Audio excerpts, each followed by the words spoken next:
I always had good grades in high school, was home on time, cleaned the house, etc. I never had problems with my parents before this. I went to med school, still living with parents when I was 20. I dated someone who was 23. Dad was against this because he does not believe in dating people far older than you, so like don't date far from your own age. And says I cannot date Jay. Argument breaks out. Dad says it's his house, so either I agree or I move out. I say it's not fair as Jay has a job, goes to college, has future plans, etc. Dad kicks me out. Mom agrees with his decision. Little bro was only 14 at the time. I moved with Jay. His family was supportive, helped me with my college. I went to another college due to financial reasons. Finished my required years but still kept in touch with my lil bro years later. Me and Jay, with the help of his parents, got a small house. Like really small, but I'm happy with it. I ended up giving birth to a sweet baby girl. I let my lil bro know that he could come see her when he was able to. He came a few times. Today, bro came to see the baby and asked when I was going to let mom and dad see her since they wanted to reconnect. I said never and that I wasn't going to forgive them. Bro says I'm being unreasonable as they were just strict and trying to protect me. I say that's bullshit because dad shouldn't have kicked me out over age. Bro says I should at least let mom come because she didn't want to agree with it. I say mom was able to do something but didn't, but that bro's situation was different because he was only 15. Bro is upset because he says mom and dad regret their decision and just want to reconnect and that I am dragging this entire situation. I told him that if he thinks I'm dragging it out, then he can stay out of my life too. He's angry and says that I need to move on and that I shouldn't be withholding them from seeing their grandchild. I say that they disowned me and so have no grandchild from a daughter that doesn't exist. I don't hate my bro, and I kinda get what he is saying, but I just have a resentment for my parents. It's not like I had a baby just to put it against them, but my lil bro thinks I'm going to go die on a hill with them for something done several years ago, and it's petty. I want a relationship with my bro, just not my mom and dad. For the past 5 years, I've volunteered for a mental health hotline. I'm deeply passionate about the hotline's work, and I've devoted huge amounts of time and energy to answering calls, training new volunteers, and fundraising. I've become close friends with many of the people I volunteer with, and I get a lot of joy out of helping people who don't have a lot of other support in their lives. I love this organization. I can't imagine my life without it. Today, the head of the organization sent out an email announcing that they've hired a new volunteer coordinator. The girl who relentlessly bullied me in high school and made my life a living hell. I was completely blindsided. I moved across the continent after graduating from high school, and I have no idea how or when this girl moved to my city. I doubt she applied for this job to deliberately antagonize me, since we've had no contact since graduation and all volunteers are anonymous. So it's just a terrible coincidence. But it still means I'm going to have to be working with a person who was unbelievably cruel to me. I really don't know what to do. Obviously, all of this was a long time ago, and it's possible she's cleaned up her act since high school. But I still hate the idea of even being in the same room as this girl. I've had her blocked on every platform for, wow, over a decade now. It looks like my only options are to A, tough it out and deal with this person coming back into my life, or B, quit the hotline after 5 years of service. I went for my regularly scheduled afternoon shift at the hotline, and the girl just happened to be there for some kind of orientation. I wasn't expecting her to be there, so I initially just kept my head down and ignored her. A little while into the shift, she came over to introduce herself, and genuinely didn't seem to recognize me. I've cut my hair and gotten glasses since high school, so that could have been it. It was a very brief interaction, and I didn't say anything to her in return, just nodded and smiled. After she left, I asked my shift supervisor if I could speak with her privately. I followed some of the advice here, just letting her know that I have a history with this person and I'm not comfortable working with her directly. The shift supervisor was very understanding and said that she could arrange for me to only serve shifts when the girl isn't supervising. She also offered to let me schedule my shifts through her instead of through the girl, which I appreciated. Unfortunately, it seems like there will be an unavoidable level of casual interaction. Given that the girl is working in the facility on a full-time, 9-to-5 basis. I think I'll be able to stick it out for now, but we'll see. The shift supervisor did ask me what I wanted to tell the girl. Vis-a-vis an excuse for my not wanting to be on shift with her, but I couldn't think of anything to say. So I left it up to her. My husband, Jonah, passed away unexpectedly a month ago from a stroke. I don't want to get specific about that part, it's the worst pain I've ever felt in my entire life. And I'm still not sure how I'm ever going to move on. We were married for 5 years, together for 7. The past 2 years we've been trying for a baby, but we're just getting to the point of considering IVF when he died. Jonah had a close friend in high school named Marjorie. Marjorie also ended up going to the same university as he did, and they spent a lot of time together during those college years.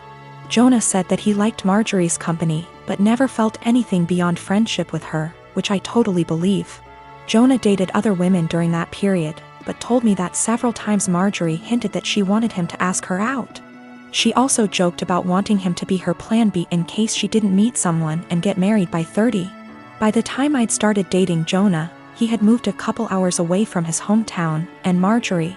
Despite this, Marjorie immediately began finding excuses to come to our town and hang out, which usually involved her encouraging us to go drinking, and then her passing out on the couch at Jonah's apartment.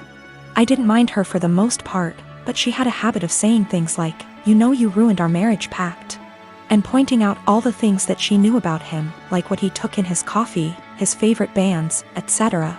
Over the course of our relationship, and especially after we got married, Jonah definitely put some distance into his relationship with Marjorie.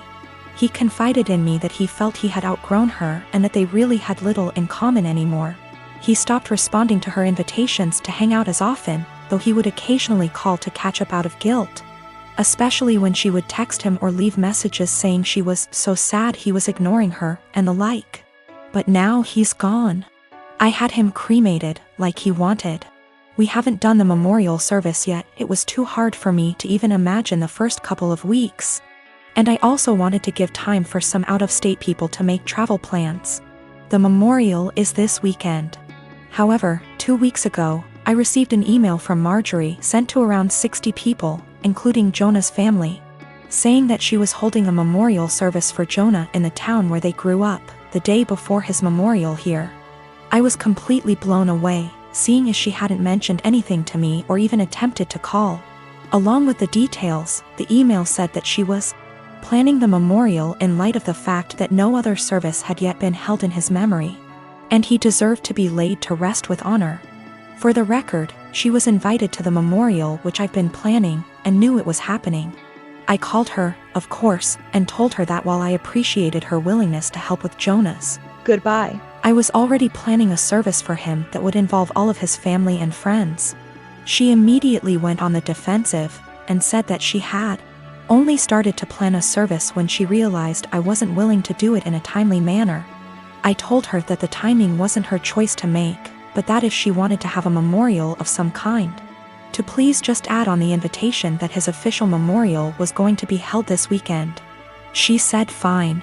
I sent a message to all of Jonah's invited friends and family to make sure that they knew the real service, with both of our families, was going to be here, and then just washed my hands of the whole thing. This week I received a message on Facebook from Jonah's cousin, saying that Marjorie, who has apparently blocked me on Facebook, created an event for Jonah's official memorial service, her memorial, and invited everyone she possibly could. I've been getting blown up with emails asking which day the memorial is, and where. I'm honestly furious. I don't have the emotional energy to deal with this. I ended up putting a post up on my wall, reiterating the date of his service here, and asking people to please share it. Thankfully, I think the older members of the family don't use Facebook or email very often, so most of them haven't been confused, but a lot of people now think that Marjorie's service is the real one. I called Marjorie again, asking her to add an addendum to her event saying that his actual memorial was going to be here. She told me that Jonah would have wanted it this way, and that if I couldn't appreciate her efforts, I wasn't invited to say goodbye to Jonah.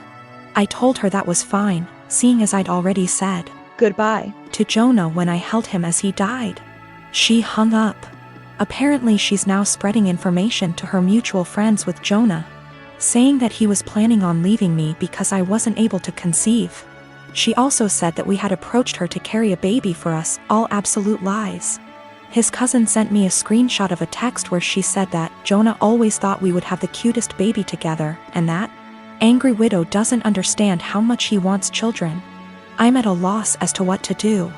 I don't care what she says about me, but she's now tarnishing my husband's memory, especially saying that he wanted to divorce. Jonah would never have left me, and anyone that knows him at all knows that we were committed to each other above all else. I need to figure out how to tell this woman to off without encouraging her to spread more lies.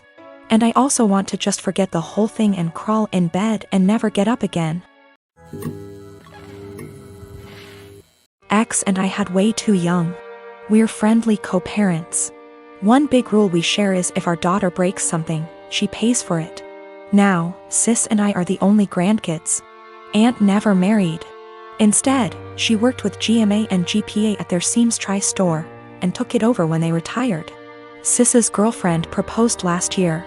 GPA offered to make FSIL a custom suit, which she was over the moon about. GMA had me ask Sis what her dream dress was and record the convo.